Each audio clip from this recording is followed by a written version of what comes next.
Bagamat inamin ng side ng Ukrainian forces na sa ngayon ay medyo komplikado at talagang matitindi ang ginagawa nilang depensibong hakbangin para ipagtanggol ang kanilang strategic eastern city na Pokrovsk, ay hindi naman umano sila basta-basta na lang susuko para ibigay sa ilalim ng kamay ng mga mananakop ang natura nilang syudad. Matatandaang nitong nakalipas na araw, ayon sa pinaka-latest report na inihayag ng mismong head ng local military administration ng Pokrovsk na si Serhiy Dobryak, ay namataan ngang patuloy na umuusad ang mga Ruso patungo sa mismong nabanggit na lungsod, at sa ngayon ay tinatayangang nasa layong 10 kilometro na lamang mula sa laylayan ng Pokrovsk ang siya nga ngayong pinagpepwestuhan ng mga Russian soldiers. Kung kaya't dahil sa pangyayaring iyon ay agad nang inabisuhan ng pamunuang lokal doon ang agarang paglisa ng mga mamamayang naninirahan sa lugar, kasama na ang ilan sa mga karatig nitong bayan, bago pa nga ang posibleng pagpasok na ng mga Ruso sa mismong kaloob-looban ng Pokrovsk City. At bilang karagdagan pa kaugnay sa mga nagiging pag-abante ng mga Russians, ay mismo ding ang top general ng Ukraine ang nagturan na bukod sa Pokrovsk ay masidhi din ang ginagawa ng kanilang sandatahan para naman gawin ang lahat ng pagtatanggol sa isa pa ring eastern city ng Ukraine na Torets. Sa nasabi kasing lokasyon ay dito nga maaaring itreten ng mga Ruso ang pagputol sa ilang mga Ukrainian supply lines. Uulitin nga natin mga kataps bilang patas na impormasyon lamang para sa mga kumakampi sa magkakaiba o magkabila ang panig, ay iniuulat nga nating sa ngayon ay habang talaga namang dinadarag ng mga Kyiv forces ang Kursk region ng Russia, ay hindi din maitatangging patuloy naman ang nagiging pag-advance ng mga kasundaluhan ni Putin, lalo na sa silangang parte ng Ukraine, partikular na sa Donetsk Oblast, na kung saan kasi ay hinahangad talaga ng Moscow na makuha ang kabuuan ng naturang rehiyon, sapagkat isa nga ito sa lokasyon na bumubuo sa Donbas region, kasama na ang isa pang breakaway region ng Ukraine na Luhansk.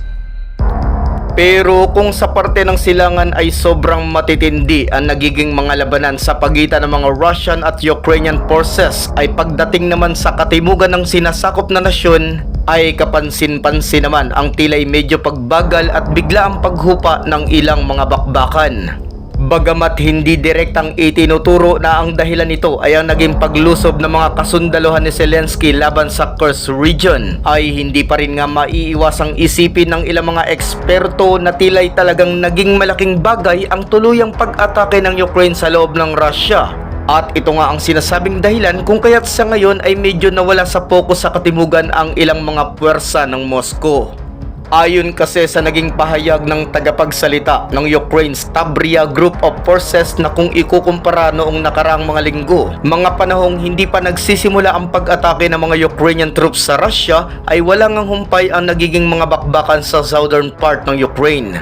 Pero sa ngayon ay kapansin-pansin umanong sa bahagi ng Zaporizhia region at sa ilan pang karatig nitong mga lugar ay nakapagtatakangang wala ni isa mang nangyaring mga engkwentro sa loob ng nakalipas na 3 mga araw. Bukod pa dito ay maging kahit pa nga sa bahagi ng Dnipro River na nasa Kherson region ay mabibilang lamang at mga small scales attack na lang din doon ang isinasagawa ng mga Ruso, bagamat patuloy pa rin umanong naguhulog ng mga glide bombs sa lugar ang ilang mga Russian aircrafts. Sa obserbasyon ng karamihan ay aminin man o hindi ng side ng Russia ay talaga nga namang kahit papaano ay lubos na nakaapekto sa kanilang operasyon ang sorpresa at nakakagulantang na ginawang pag-atake ng Kyiv laban sa loob ng kanilang teritoryo.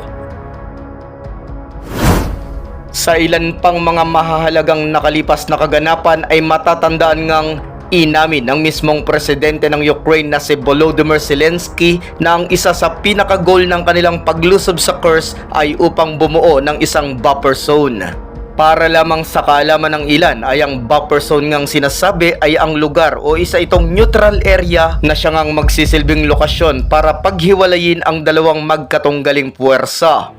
Subalit bukod sa mapaghihiwalay nito ang mga hostile forces ay napakalaki din ng magiging silbi ng mga buffer zone para sa Ukraine, Lalo pa nga't sakaling ma-establish nila ang naturang lugar ay maiiwasan nila ang agarang border attacks ng mga Ruso sapagkat kinakailangan nga muna ng mga ito na tumawid muna sa nakubkob nilang teritoryo bago pa nga ang mga ito ay makapasok sa mismong hangganan ng teritoryo ng Ukraine.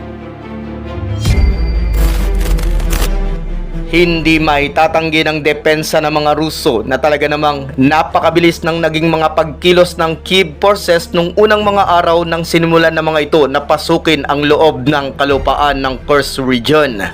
Pero sa ngayon, bagamat medyo nag-slow down o bumagal ng bahagya ang ilan sa mga gains ng puwersa ng Ukrainian dahil na rin sa ilang mga reinforcement na ipinang-rest back doon ng Russian military, ay patuloy pa rin naman hanggang sa ngayon ang nagiging progreso ng isinagawa nilang incursion. Ilan lang sa mga progresong ito ay ang naging pagpapasabog ng Kiev forces sa tatlong mga tulay o bridges na siya pa namang pinaka nagiging daanan ng mga Russian troops upang makatawid ng same river patungo sa mainland ng Kursk. Kung kaya't sa mga pangyayaring ito ay wala ngang aasahan ang mga tropa ng Moscow kundi ang mag-install o magkabit na lang ng mga ponton bridges kung ninanais nga nilang makatawid sa naturang ilog. Yun nga lang ay magiging napakadali lang ding mga targets para sa side ng puwersa ng Kiev na wasakin ang mga ponton bridge, kung kaya't sa ngayon ay di talaga maitatatwa na lubhang apektado ang supply lines ng mga Russians na nakatalaga sa kabilang ibayo, at dahil din doon ay animoy natrap na ang mga ito sa kamay ng nakapaligid at nagkalat doong mga Ukrainian forces.